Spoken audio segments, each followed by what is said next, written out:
E é fascinante como o mundo moderno nos apresenta semelhanças com a mitologia grega. Descobrimos a cada dia que vivemos em uma realidade que não conhecíamos, que no Brasil, por exemplo, um poder é mais soberano que os outros. A mais recente ação contra a liberdade de expressão foi a menção de censura contra a Jovem Pan, que apresenta o programa Os Pingos nos Is, porque, segundo o TSE, são ditas coisas ali mais positivas sobre o atual governo do que negativas, e isso não pode. Mas um outro programa, na Rádio Band, chamado de O É das Coisas, critica e mete o pau em tudo relacionado ao mesmo atual governo. E, ao contrário da Jovem Pan, não recebe nenhuma repreensão por estar falando demasiadamente mal de um candidato. O mesmo acontece com as emissoras que destacam o que elas consideram de ruim no governo de forma exagerada. É o que sempre dizemos, são dois pesos e duas medidas diferentes. Não se trata aqui de tomar partidos e nem de atacar a honra de ninguém, por isso procuramos nos ater aos fatos e relatá-los, provocando raciocínio lógico e, consequentemente, ajudando na formação de uma opinião baseada em fatos. Quando identificamos exageros de um lado, procuramos balancear com o contraponto do equilíbrio justo. E o que identificamos é um monte de ataques sem noção e inverídicos ao atual governo. Então, mostramos o contraponto, o outro lado. Quer um exemplo? O partido de esquerda entrou com uma ação no TSE para proibir o atual presidente e candidato de usar as imagens de 7 de setembro nas propagandas oficiais de rádio e TV, que, na verdade, não farão a menor falta, já que as mídias sociais fazem esse trabalho espontaneamente para o candidato. Mas o juiz eleitoral que julgou o recurso foi o senhor Benedito Gonçalves. Na posse do presidente do tribunal, ele mostrou simpatia e proximidade acima da média com o candidato de oposição que entrou justamente com o recurso.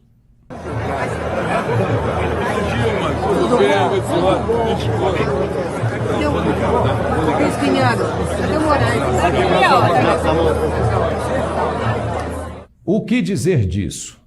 Um juiz tem que ser técnico, imparcial em seus julgamentos. E como não gerar dúvidas sobre o ocorrido?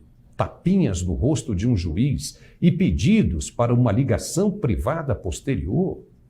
É por isso que querem controlar a internet. Hoje, cada cidadão de bem é um vigilante dos fatos e da verdade incontestável.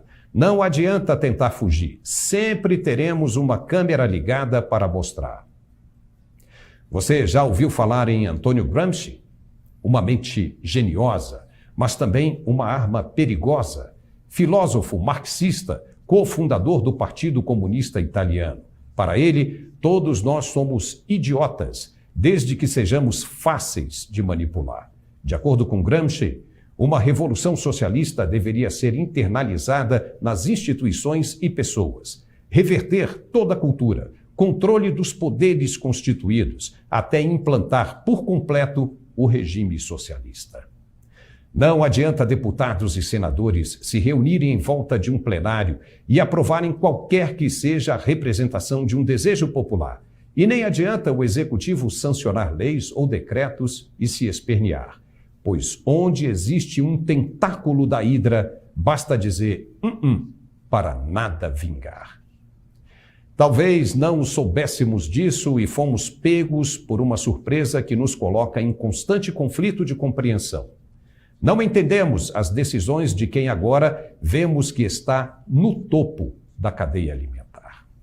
A força é tamanha que até o Ministério Público foi atropelado e ninguém teve coragem de anotar a placa do caminhão.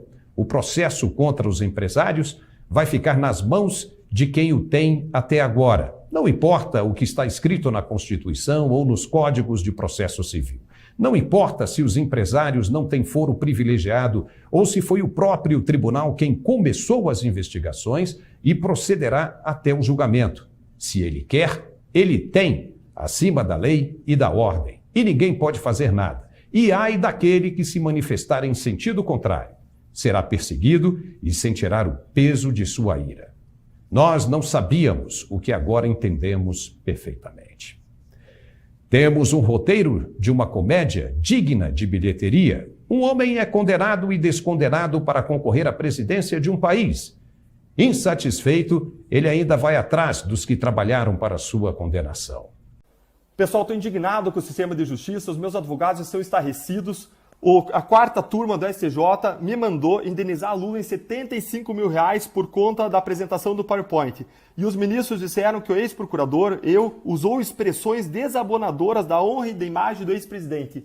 Além disso aí, o STJ confirmou a condenação de Deltan Dallagnol e Rodrigo Janot a devolver mais de R$2 milhões em gastos que tiveram para investigar na Operação Lava Jato. Que roteiro lindo! Quem investiga com provas é condenado e quem foi condenado é solto para se vingar e concorrer ao cargo mais popular do país. Esse é o Brasil que estamos descobrindo agora. Pois a Hidra grega foi morta por Hércules, que apenas com a ajuda de um sobrinho conseguiu queimar cada cabeça que lutava, enquanto ela ainda estava presa à instituição. Só queimando as cabeças ele foi bem-sucedido. Na nossa mitologia moderna, existe um Hércules, também forte e determinado a lutar incansavelmente. Mas ele sozinho não conseguirá eliminar as inúmeras cabeças que insistem em se multiplicar e penetrar em lugares inimagináveis, como o próprio oxigênio que respiramos. A não ser que ele tenha um sobrinho escondido na manga, o que vemos pela frente é a ameaça à liberdade, religião e estrutura familiar.